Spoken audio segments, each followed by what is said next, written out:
ಇದೆಯಾ ಅಂತ ಹೇಳ್ಬಿಟ್ಟು ಸತ್ಯ ವಸ್ತುನ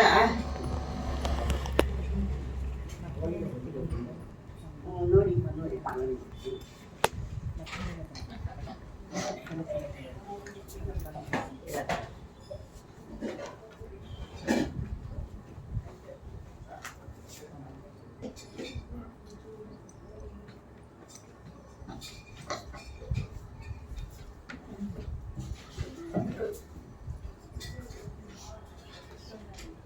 ನಮಗೆ ಸತ್ಯ ವಸ್ತುವನ್ನ ತಿಳಿಸಿದ್ರು ಯಾರಪ್ಪ ಅಂತಂದ್ರೆ ಸದ್ಗುರುಗಳು.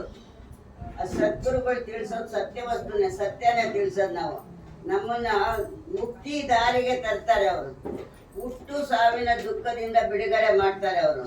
ಯಾಕೆಂದ್ರೆ ಅನಾದಿ ಕಾಲದಿಂದ ನಾವು ಬರ್ತಾ ಇದೀವಿ, ಇದರಲ್ಲಿ ಹುಟ್ಟು ಸಾವಿನಲ್ಲಿ ಬರ್ತಾ ಇದೀವಿ ಅನಾದಿ ಕಾಲದಿಂದ. ನಮ್ಗೆ ಅದನ್ನ ಹುಟ್ಟು ಸಾವಿನ ದುಃಖ ಬಿಡಿಸ್ತಾರೆ. ಅದಕ್ಕೋಸ್ಕರ ಅವ್ರನ್ನ ಸದ್ಗುರುಗಳು ಅಂತ ಹೇಳ್ತಾರೆ. ಅದಕ್ಕೋಸ್ಕರ ನಾವು ಇವತ್ತಿನ ದಿವಸ ಗುರು ಪೌರ್ಣಮಿ ದಿವಸ ಗುರುಗಳನ್ನ ನೆನೆಸಬೇಕು. ಸದ್ಗುರುಗಳನ್ನ ನೆನೆಸಿ ಅವ್ರಿಗೆ ವಂದನೆಗಳನ್ನ ಅರ್ಪಿಸಿ ಬಂದಿಗೆ ಮಾಡ್ಬೇಕು ಅಂತ ಹೇಳ್ಬಿಟ್ಟು ನಾನು ತಿಳುವಳಿಕೆ ಕೊಡ್ತೀನಿ. ಬೋಲಿಯ ಶ್ರೀ ಸದ್ಗುರುದೇವ ಕಿ ಜಯ ಸಾಹೇಬ್. ಚಲತೆ ಚಲತೆ ಪಗುತಕ ನಗರ ರಹಾ ನೂಕೋಸು ಬೀಚ ಹಿಮ್ಮೆ ಡೇರಾ ಪಡ ಕಹಕು ಕೌನಕ ದೋಸು.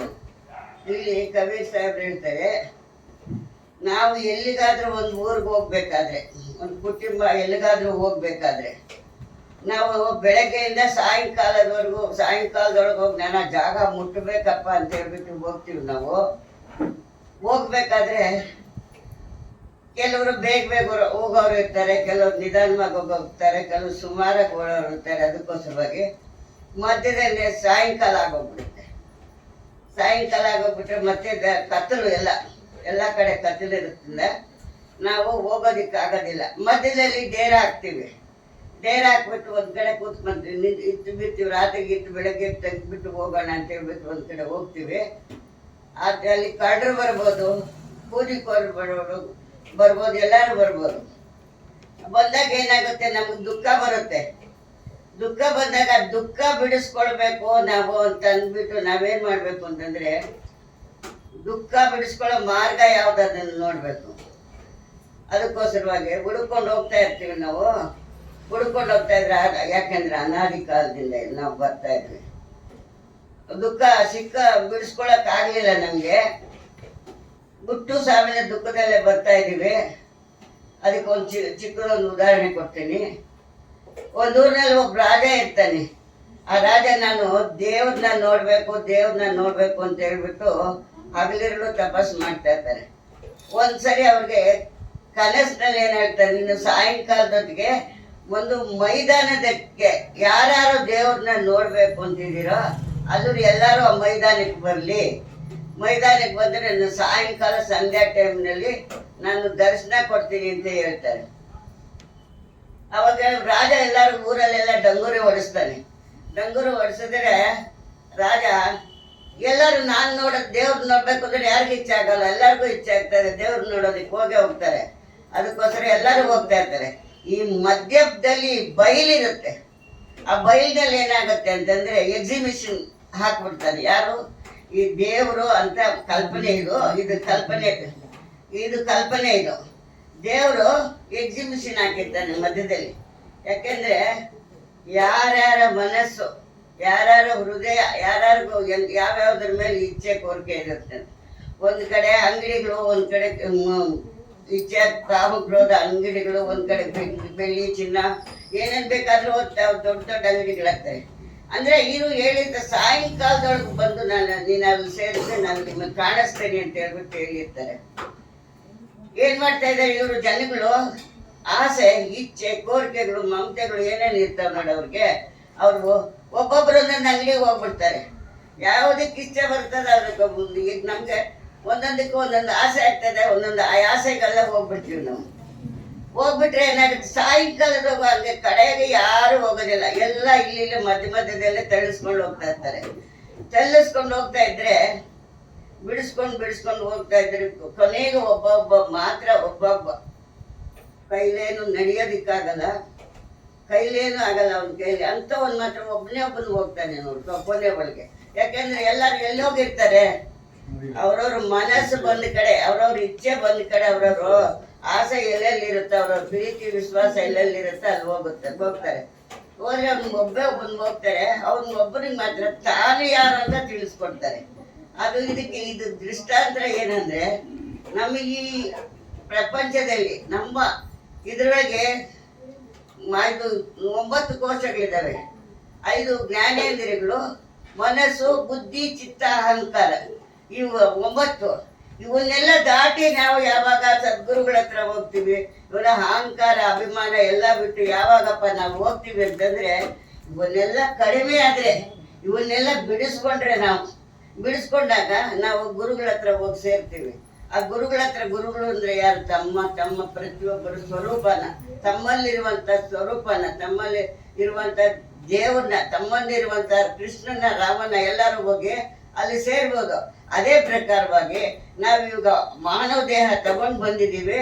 ಮಾನವ ದೇಹದಲ್ಲಿ ಬಂದಿರೋದ್ರಿಂದ ನಾವು ಅನಾದಿ ಕಾಲದಿಂದ ಹುಟ್ಟು ಸಾವು ಇಚ್ಛೆ ಕೋರಿಕೆಗಳು ಎಲ್ಲ ಮಾಡ್ಕೊಂಡೇ ಬರ್ತಾ ಇದೀವಿ. ಎಲ್ಲಾದ್ರೂ ಮುಳುಗಿ ಎದ್ದೇ ಬರ್ತಾ ಇದೀವಿ. ಈಗಾದ್ರೂ ಮಾನವ ದೇಹ ಬಂದಿದೆ, ಇವನ್ನೆಲ್ಲ ಬಿಡಿಸ್ಕೋಬೇಕು. ಬಿಡಿಸ್ಕೊಂಡು ನಾವು ನಮ್ಮ ಸ್ವರೂಪದಲ್ಲಿ ಹೋಗ್ಬೇಕು ಅಂತ ಹೇಳ್ಬಿಟ್ಟು ಪ್ರತಿಯೊಬ್ಬರು ಮನಸ್ಸು ಮಾಡಬೇಕು. ಮನಸ್ಸು ಮಾಡಿದ್ರೆ ಅಲ್ಲಿ ತನಕ ಹೋಗ್ಬೋದೇನು ಹೋಗೋದಕ್ಕೋಸ್ಕರ ಪ್ರಯತ್ನ ಮಾಡ್ತಾ ಇದೀವಿ. ನಾವು ಪ್ರಯತ್ನ ಮಾಡೋದ್ರಿಂದ ಹೋಗ್ಲೇಬೇಕು ಅಂತ ಹೇಳ್ಬಿಟ್ಟು ಇವತ್ತು ಗುರು ಪೌರ್ಣಮಿ ದಿವಸ ಇವತ್ತು ನಾವೆಲ್ಲ ಪ್ರತಿಯೊಬ್ಬರು ಪ್ರತಿಜ್ಞೆ ಮಾಡಿ ಅಲ್ಲಿ ತನಕ ಹೋಗೋದಕ್ಕೆ ಅನುಕೂಲ ಮಾಡಿಕೊಡ್ಬೇಕು. ಅವಾಗ ಗುರುಗಳು ನಮಗೆ ದರ್ಶನನೂ ಕೊಡ್ತಾರೆ. ತಮ್ಮ ಸ್ವರೂಪದಲ್ಲಿ ತಾವು ನಿಂತ್ಕೊಳ್ತೀವಿ, ಮುಂದಕ್ಕೆ ಹೆಜ್ಜೆನೂ ಹಾಕ್ತೀವಿ ನಾವು ಅಂತ ಹೇಳ್ಬಿಟ್ಟು ಸದ್ಗುರು ಕಬೀರ್ ಸಾಹೇಬ್ ಹೇಳ್ತಾರೆ, ಬೋಲಿಯ ಶ್ರೀ ಸದ್ಗುರು ದೇವತಿ ಸ್ವಾಮಿಗಳು ಹೇಳಿ ಇನ್ನೂ ಸ್ವಲ್ಪ.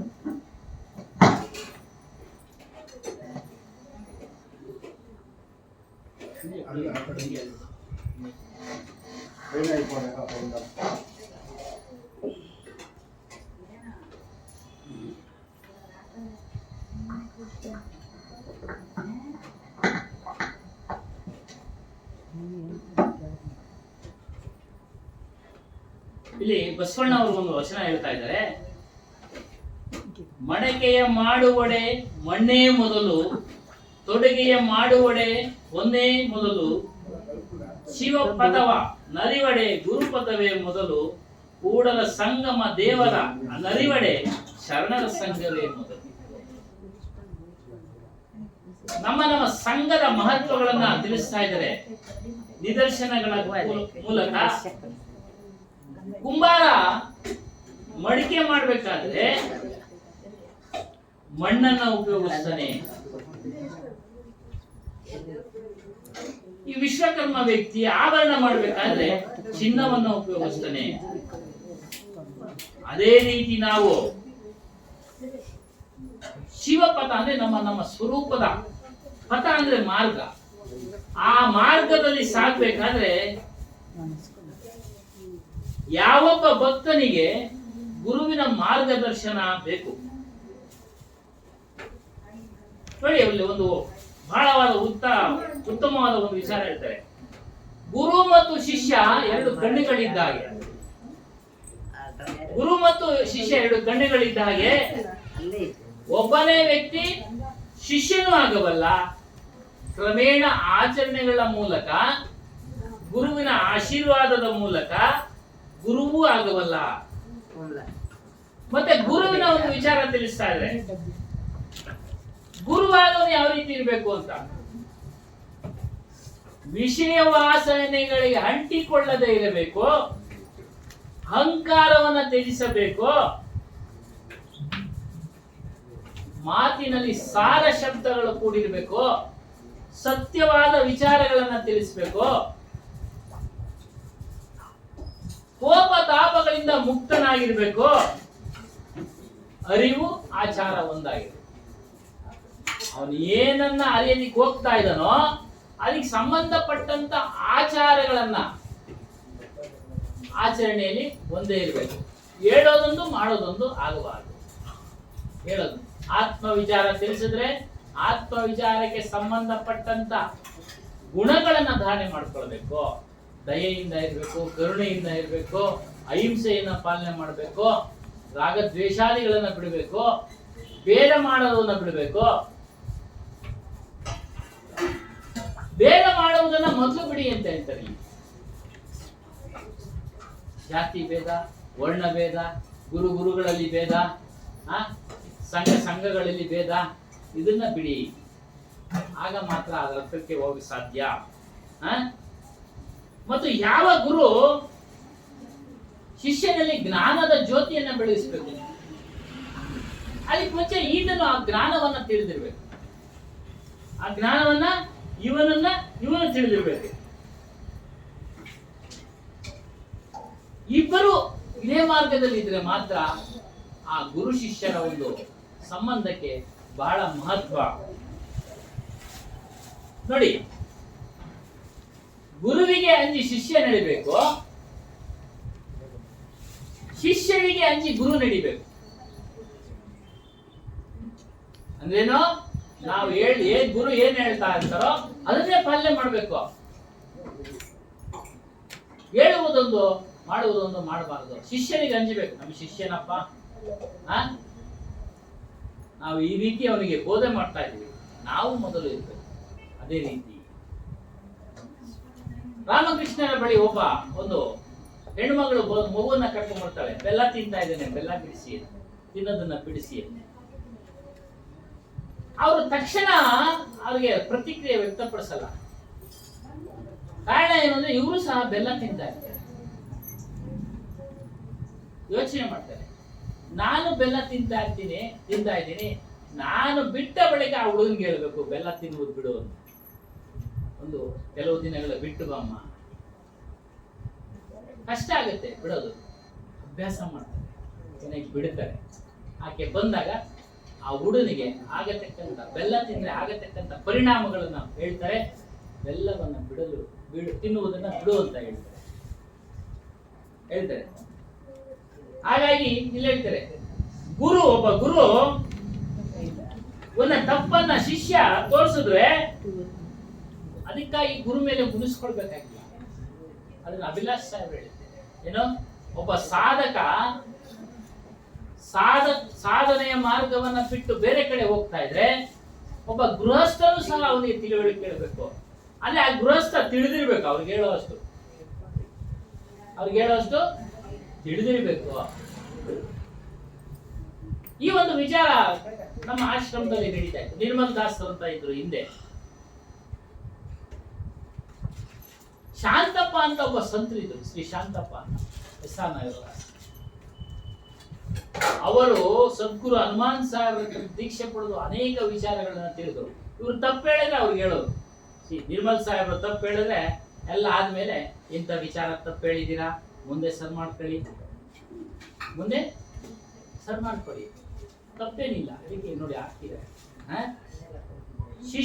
ತಪ್ಪನ್ನು ಶಿಷ್ಯ ತೋರಿಸಿದ್ರೆ ಗುರು ಮುನ್ಸ್ಕೊಳ್ತಾರೆ. ಅವ್ರು ಮುನ್ಸ್ಕೊಳ್ತಾ ಇರ್ಲಿಲ್ಲ. ಆಯ್ತು ಶಾಂತಪ್ಪ. ಇನ್ನು ಪ್ರಾರಂಭ ಪೀಠಾಧಿಕಾರಿ ಕೆಲವೊಂದು ವಿಚಾರಗಳು ಬರ್ತವೆ, ಬೇರೆ ಬೇರೆ ವಿಚಾರಗಳು ಬರ್ತವೆ, ಬಿಡಿಸಿ. ಅದರಿಂದ ಈ ರೀತಿ ಗುರು ಇರಬೇಕು. ಒಳ್ಳೆಯ ಶಿಷ್ಯ ಸಿಕ್ಕರೆ ಗುರು ಗೆದ್ದ. ಎಷ್ಟು ಚೆನ್ನಾಗಿದೆ. ಒಳ್ಳೆಯ ಶಿಷ್ಯ ಸಿಕ್ಕರೆ ಗುರು ಗೆದ್ದ. ಅದಕ್ಕೆ ಹನುಮಾನ್ ದಾಸ್ ಸಾಹೇಬ್ ಹೇಳ್ತಾರೆ, ನನಗೆ ದಂಡ ಬೇಕಾಗಿಲ್ಲ, 100 ಜನ ಬೇಕಾಗಿಲ್ಲ, ನನಗೆ ಒಬ್ಬನ್ ಸಾಕು, ಮುಕ್ತನಾಗೋನು ಒಬ್ಬನ್ ಸಾಕು ನನಗೆ. ಒಬ್ಬರಿಗೆ ಹೇಳ್ತಾ ಇಲ್ಲ ಅವ್ರ ವಿಚಾರ ಬಂದು ಕೇಳಿದ್ರೆ. ನಾವೆಲ್ಲ ಕೇಳಿದೀವಿ ಒಬ್ಬೊಬ್ರೆ. ಯಾವ ನಮ್ಗೆ ಪುರುಷತ್ತಾಗಿರ ಹೋದ್ರೆ ಕೇಳ್ತಾ ಇದ್ವಿ, ಅರ್ಧ ಗಂಟೆ ಬಿಡಿದಿತ್ತು, ಬಂದಿದ್ದೀನಿ ಸ್ವಾಮಿ, ಸತ್ಸಂಗ ಕೇಳ್ತೀಯಾ? ಕೇಳ್ತೀನಿ, ಚಲೋ ಕೂತ್ಕೋ. ಒಬ್ಬರಿಗೆ ಹೇಳ್ತಾ ಇದ್ರು. ಗುಂಪು ಗಾರಿಕೆ ಎಲ್ಲ ಏನ್ ಬೇಕಾಗಿಲ್ಲ. ಇಷ್ಟು ಜನ ಕೂತ್ಕೊಳ್ಬೇಕು, ಕೇಳಬೇಕು, ಇವೆಲ್ಲ ಏನಿಲ್ಲ. ಶಿಷ್ಯನಾದವನು ಹೋಗಿ ಮೇಲೆ ಕೂತ್ಕೊಳ್ಳಿ ಸ್ವಾಮಿ, ಜಾಗ ಇದೆ. ಶಿಷ್ಯನಾದವನು ಕೇಳಿದ್ರೆ ಒಬ್ಬನು ಹೋಗಿ ಕೇಳಿ ಹೇಳ್ತಾ ಇದ್ರು. 12 ಗಂಟೆಗೆ ಬನ್ನಿ ನೀವು ಕೇಳಿ ಅಂತ ಹೇಳು. ಆತ 12 ಗಂಟೆಗೆ ನಿಮ್ಗೆ ಏನಾದ್ರು ಸಂಶಯ ಇದ್ರೆ ಬಂದು ಕೇಳಿ, ನಾನು ಹೇಳ್ತೀನಿ ಏನು. ಅಷ್ಟು ಅವರು ನಿಖರವಾಗಿದ್ರು ಜ್ಞಾನದಲ್ಲಿ. ಅದೇ ರೀತಿ ಅನೇಕ ಶಿಷ್ಯರನ್ನ ತಯಾರು ಮಾಡಿದ್ರು.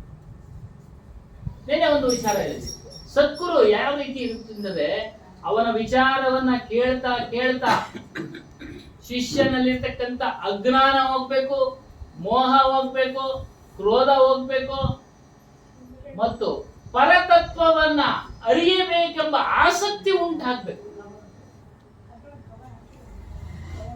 ಅಂತಹ ಸದ್ಗುರುವನ್ನ ನೀವು ಆಶ್ರಯಿಸಿ, ಆತನೇ ನಿಜವಾದ ಸದ್ಗುರು.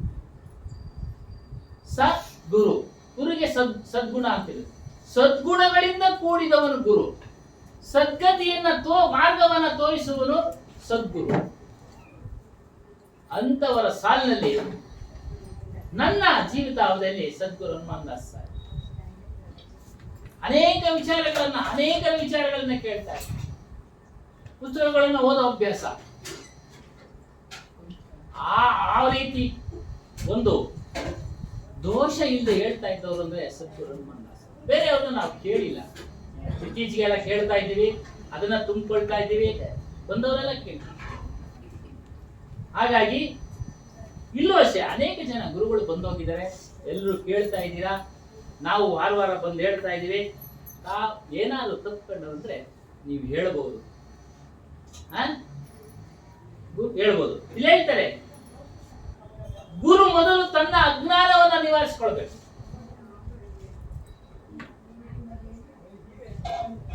ಸುಜ್ಞಾನಿ ಆಗಬೇಕು ಗುರು. ಸುಜ್ಞಾನಿ ಅಂದ್ರೆ ಒಳ್ಳೆಯ ಜ್ಞಾನ, ಸುಜ್ಞಾನ, ಸುಖವನ್ನ ಕೊಡತಕ್ಕಂಥ ಜ್ಞಾನ.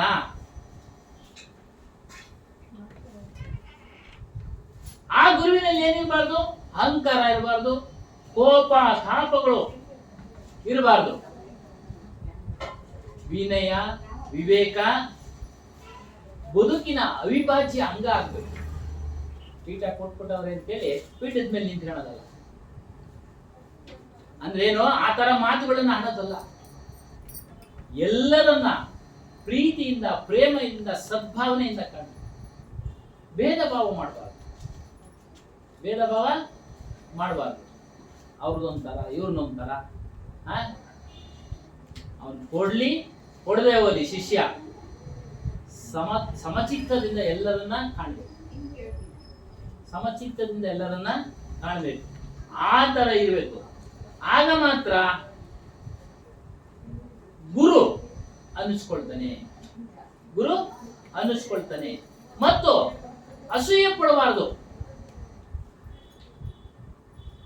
ಈತಿನ ಗುರುಗಿನ ಅವನ ಕೈ ಜಾಸ್ತಿ ಆಗ್ಬಿಟ್ಟ ಶಿಷ್ಯ ಸ್ಪೀಚ್ ಮಾಡೋದ್ರಲ್ಲಿ, ವಿಚಾರ ಹೇಳೋದ್ರಲ್ಲಿ.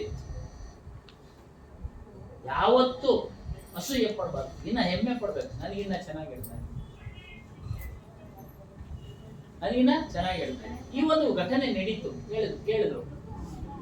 ನಾಮದಾಸ ಸಾಹೇಬರಲ್ಲಿ ವಿಚಾರ ನಡೀತಾ ಇರ್ಬೇಕಾದ್ರೆ ಇವರು ಅಷ್ಟು ಪ್ರಭಾವಶಾಲಿಗಳಾಗಿದ್ರು, ಪ್ರಬುದ್ಧರಾಗಿದ್ರು.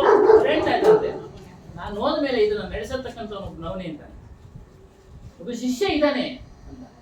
ಅಂದ್ರೆ ಅದೇ ರೀತಿ ಅವರು ಲೋಕ ಕಲ್ಯಾಣಾರ್ಥವಾಗಿ ಒಂದು ಆಶ್ರಮನ ಪ್ರಾರಂಭ ಮಾಡಿ ಎಲ್ಲರಿಗೂ ಸಹ ಆತ್ಮಜ್ಞಾನ, ಕಬೀರ್ ಸಾಹೇಬರ ಅಮೃತವಾಣಿಯ ಪಾಲಕ ವಿಚಾರ, ಸತ್ಯನಾಮದ ವಿಚಾರ. ಸತ್ಯನಾಮ ಅಂದ್ರೆ ಏನಿಲ್ಲ, ಸ್ವರೂಪಕ್ಕೆ ಸತ್ಯನಾಮ. ಸತ್ಯನಾಮ ಇರದೇನ ಈ ಆಪ, ಈ ಆಪ ನೀವೇ ಆಗಿದ್ದೀರಾ, ಬೇರೆ ಏನೂ ಅಲ್ಲ, ಯಾವುದೋ ಒಂದು ವಸ್ತು ಅಲ್ಲ.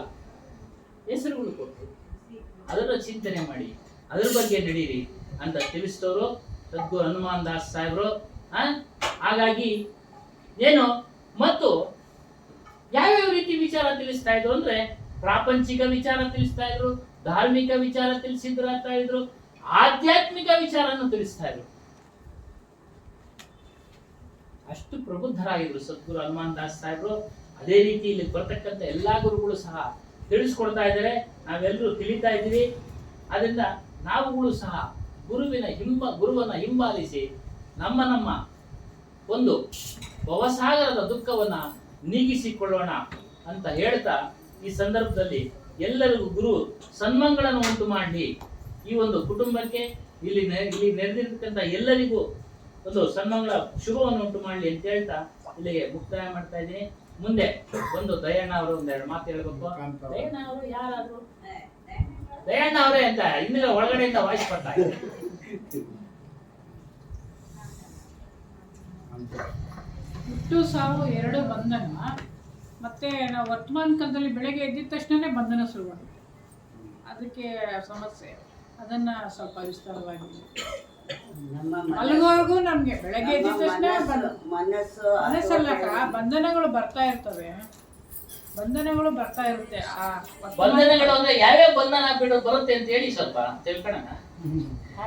ದೇಹ ಸಂಬಂಧಿಗಳಿಂದ ಬಂಧನ ಬರುತ್ತೆ, ಪ್ರಪಂಚದಿಂದ ಬಂಧನ ಬರುತ್ತೆ. ಸಂಸಾರ ಬಂಧನನೇ ಸಂಸಾರ ಬಂಧನ ಪ್ರಾರಬ್ಧ ಕರ್ಮಾನುಸಾರ ಏನು ಬರುತ್ತೋ ಅದನ್ನ ಅನುಭವಿಸಿ ತೀರಲೇಬೇಕು. ಮನಸ್ಸ ಆ ಕಡೆ ಬಿಡ್ಲೇಬೇಕು.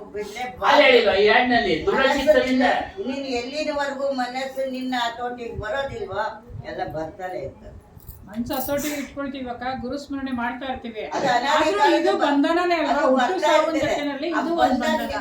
ಅದಕ್ಕೆ ಹುಟ್ಟುವುದನ್ನ ನೀವು ತಪ್ಪಿಸ್ಕೊಳ್ಳಿ. ಇದನ್ನೆಲ್ಲ ಎದುರಿಸಿ ಸಮರ್ಪಕವಾಗಿ ಸತ್ಸಂಗವನ್ನ ಕೇಳಿ ಸಮರ್ಪಕವಾಗಿ ಎದುರಿಸಿ ಅಂತಾನೆ ಹೇಳ್ತಾ ಇರೋದು.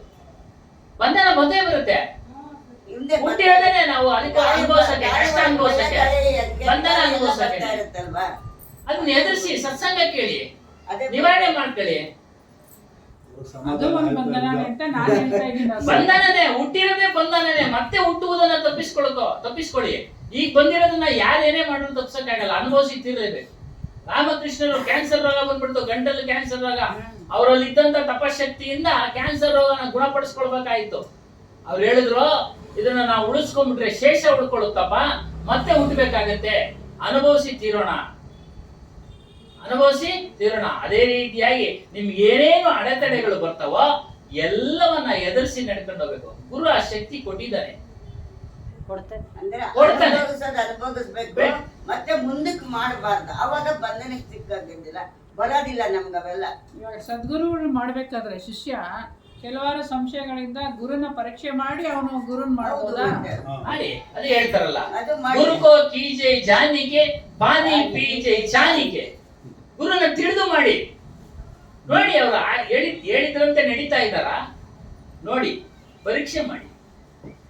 ಗುರು ನಡೀತಾ ಇದಾರ, ಶಿಷ್ಯ ನಾವು ನಡ್ಕೊಂತ ಇದ್ದೇವೆ. ಮೊದ್ಲು ಅದನ್ನ ತಲ್ಕೊಳ್ಳಿ, ಆಮೇಲೆ ಮಾಡಿ. ಮೊದ್ಲು ಇಲ್ಲಿ ನೋಡಿ, ಆಮೇಲೆ ಮುಂದಕ್ಕೆ. ಅಲ್ಲ, ಫಸ್ಟ್ ನಾವು ಗುರುನ ಪರೀಕ್ಷೆ ಮಾಡ್ಬಿಟ್ಟು ನಾವು ಗುರುನ್ ಮಾಡ್ಕೋಬೇಕು. ಆಮೇಲೆ ನಾವೆಲ್ಲ ತಿಳ್ಕೊಂಡು ಅವ್ರ ಮಾರ್ಗದಲ್ಲಿ ನಾವು ನಿನ್ ಪರೀಕ್ಷೆ ಮಾಡೋದಕ್ಕೆ ನಿನ್ಗೆ ಆ ಶಕ್ತಿ ಇದೆ ಒಳಗಡೆ. ಅದೇ ನಾವು ಕೇಳಿದ್ರೇನೆ ನಿನಗೆ ಶಕ್ತಿ ಬರುತ್ತೆ. ಫಸ್ಟ್ ಸತ್ಸಂಗ ಕೇಳಬೇಕು, ಆಮೇಲೆ ಗುರುನ ಪರೀಕ್ಷೆ ಮಾಡೋದು ಅಂದ್ರೆ ಬಾಂಡ್ಲಿಗೆ ಹಾಕಿದ್ದಲ್ಲ. ಅವರ ಆಚಾರ ವಿಚಾರಗಳು, ನಡತೆಗಳು, ಸ್ವಭಾವಗಳು, ಅವ್ರು ಹೇಳೋ ರೀತಿ ಇದೆಯಾ, ದಿನಚರಿಗಳು ಯಾವ ರೀತಿ ಇದೆ ಅಂತ ತಿಳ್ಕೊಳ್ಳಿ. ಅದೆಲ್ಲ ಪರೀಕ್ಷೆ ಮಾಡ್ಬೇಕು ಅಷ್ಟೇ. ನಿಮ್ದು ಅದೇನ ಬಂಧನದ ಬಗೆ ಅರಿದ ಪ್ರಪಂಚಿಕವಾಗಿ ಸಂಶಯ ಬಂದ್ರೆ ನಮ್ಮ ವಿಚಾರಗಳು ಸರಿಯಾಗಿದೆಯಾ, ಅವರು ಹೇಳ್ತಾ ಇರೋದು, ಅವ್ರು ಹೇಳಂತೆ ನಡೀತಾ ಇದ್ದಾರ, ಅಷ್ಟೇ. ನಾವು ಹೇಳೋದೊಂದು ಮಾಡೋದೊಂದು, ಅದನ್ನ ಪರೀಕ್ಷೆ ಇನ್ನೇನಿಲ್ಲ. ಎಲ್ಲರ ಪರವಾಗಿ ನಾನು ಕೇಳಿದ್ದು ಜನರ ಅವ್ರಿಗೆ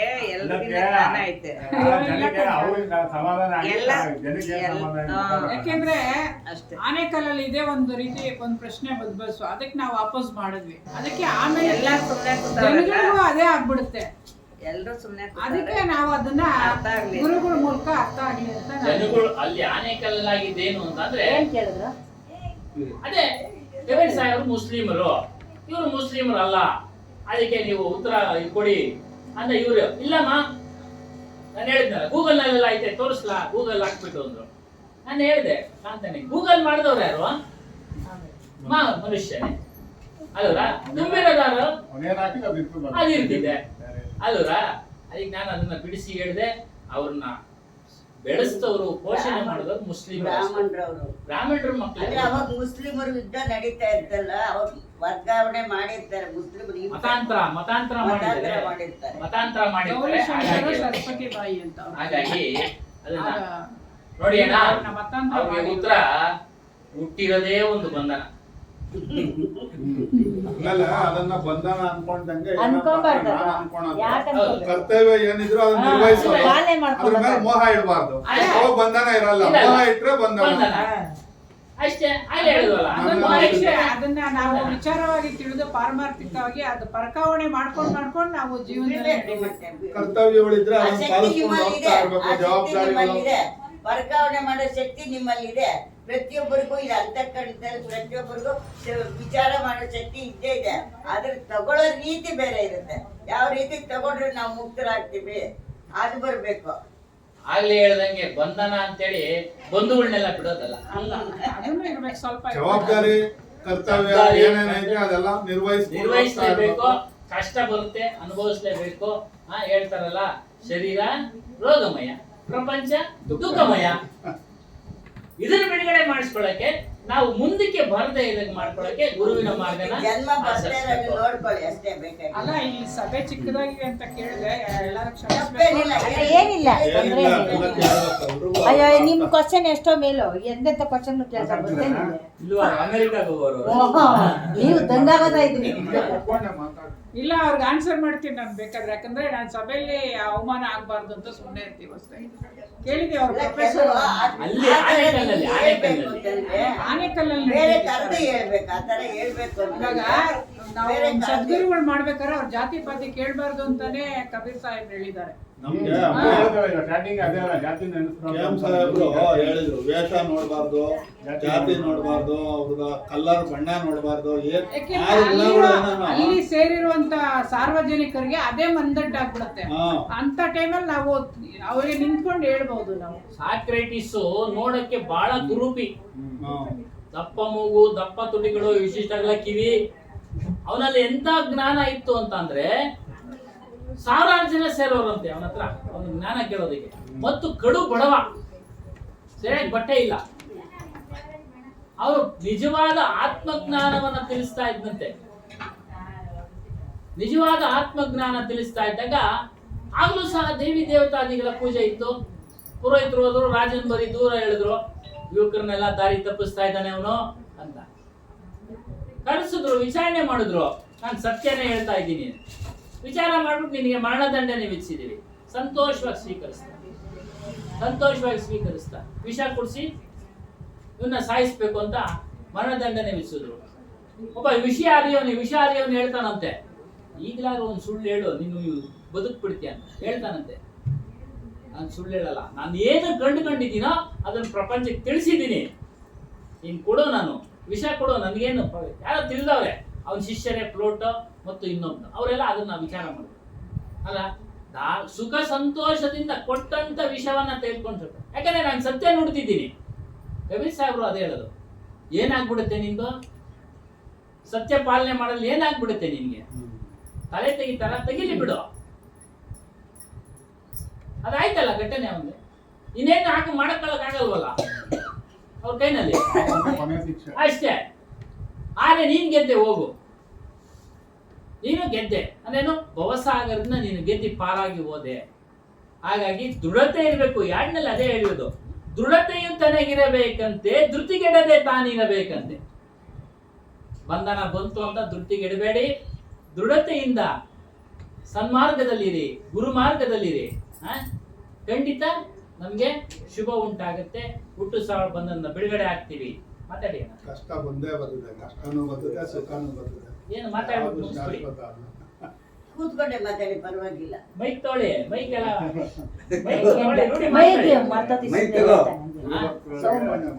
ಗುರು ಪೌರ್ಣಮಿ ಶುಭಾಶಯಗಳು.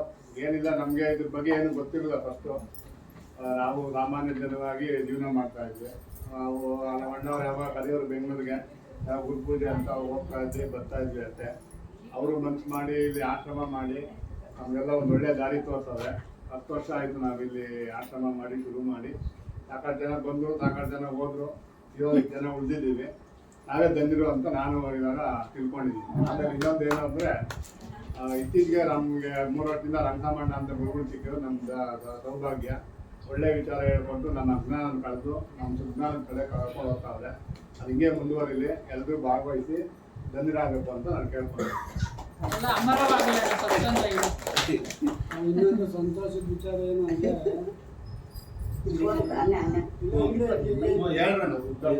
ಏನು ಅಂತಂದ್ರೆ, ನಿನ್ನೆ ಫೋನ್ನಲ್ಲಿ ಗೋಪಾಲಣ್ಣ ಅವ್ರ ಗುರುಪೂಜೆ ನೋಡಿ ಎಷ್ಟು ಆನಂದ ಆಯ್ತು ಅಂದ್ರೆ, ವಿಮಾನ್ ದಾಸರು ಓಪನ್ ಮಾಡಿದಾಗಿಂದ ನಿನ್ನೆವರೆಗೂ ಈ ಥರ ಗುರುಪೂಜೆ ನಾನು ನೋಡಿಲ್ಲ. ಅಷ್ಟು ಆನಂದವಾಗಿತ್ತು. ನೋಡೋದಕ್ಕೆ ಸಂತೋಷ ಆಯಿತು. ಪೂಜೆ ಅದೆಲ್ಲ ಇದು ಒಟ್ಟು ನಮಗೆ ಬೆಂಗಳೂರಿಂದ ಇವರೆಲ್ಲ ಬಂದಿರೋ ನಮಗೆ ಭಾಳ ಖುಷಿ ಆಯ್ತು. ಅದಕ್ಕೆ ಅದೇ ನಮ್ಗೆ ಐಡಿಯಾನೇ ಇರಲಿಲ್ಲ ಅದು. ಅವರು ಇನ್ನೂ ಹೆಚ್ಚಿನ ಸಂತೋಷ ಆಯಿತು. ವೈದ್ಯ ಸಾಧ್ಯ ಇಲ್ಲ. ವೈದ್ಯ ಸಾಲಲ್ಲ. ಇನ್ನೂ ಹೆಚ್ಚಿನ ರೀತಿಯಲ್ಲಿ ನಾವು ಆಚರಣೆ ಮಾಡಬೇಕು ಅನ್ನೋ ಮನಸ್ಸಲ್ಲಿದೆ. ಅದಕ್ಕೋಸ್ಕರವಾಗಿ ಎಲ್ಲರ ಸಹಕಾರ ಬೇಕು. ಎಷ್ಟೋ ಜನ ಬರ್ತೀವಿ ಅಂತ ಬಂದಿಲ್ಲ ಕಾರ್ಯಕ್ರಮಕ್ಕೆ, ಅದರಲ್ಲಿ ಏನೂ ಮಾಡೋಕ್ಕಾಗಲ್ಲ. ಅದಕ್ಕೆ ಇವಾಗ ನಾವು ಶಕ್ತಾನುಸಾರ ಗುರುಗೆ ಪ್ರೀತಿಯಿಂದ ಮಾಡಿದ್ದೀವಿ. ಎಲ್ಲ ಕಷ್ಟಪಟ್ಟು ಬೆಳಗ್ಗೆಯಿಂದ ಮಾಡಿದ್ದಾರೆ. ಅದರಲ್ಲಿ ಅಕಸ್ಮಾತ್ ತಪ್ಪುಗಳಿದ್ದಂಥ ಪಕ್ಷದಲ್ಲಿ ದೊಡ್ಡವರು ಇವೆಲ್ಲ ಅನುಭವಿಸ್ತರು 16 ವರ್ಷದ ಆಶ್ರಮ ನಡೆಸಿದ್ದೀರ. ಅದು ತಪ್ಪುಗಳನ್ನ ಮನ್ನಿಸಿ ನಮಗೆಲ್ಲ ಆಶೀರ್ವಾದ ಮಾಡಿ ಆ ಗುರುಗಳ ಕೃಪೆ ನಮ್ಮೆಲ್ಲರಿಗೂ ಒಲಿಬೇಕು ಅಂತ ನಾನು ಬೇಡ್ಕೊಳ್ತೇನೆ. ಸದ್ಯ ಇವಾಗ ನೀವು ಇಷ್ಟು ಮಾತಾಡಿದ್ರಲ್ಲ, ನಮ್ಗೆ ಅದಷ್ಟೇ ಸಂತೋಷ. ಅದೇ ಗುರು ಪೂರ್ಣಿಮೆ ಆಗೋಯ್ತು ಇವಾಗ ನಮ್ಗೆ. ಇನ್ನ ಏನ ದಯಾನಂದ್ ಬರ್ಲಿಲ್ಲಂತೆ.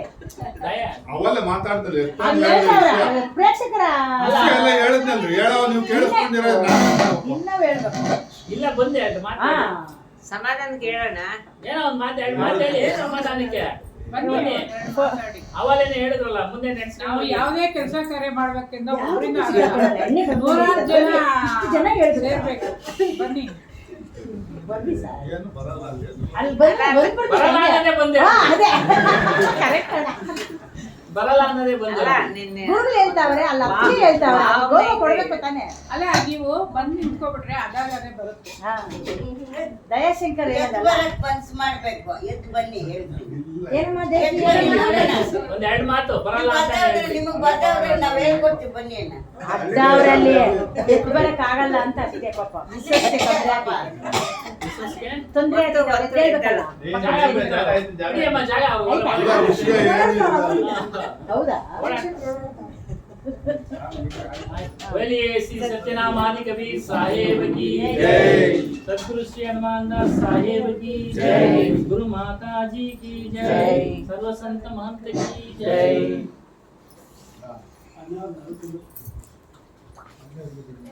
ಇಲ್ಲೇ ಬಿಡ್ರಿ.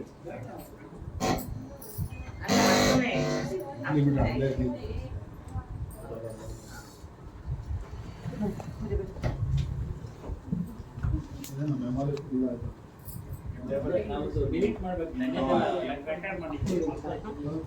ಸ್ಟೋರೇಜ್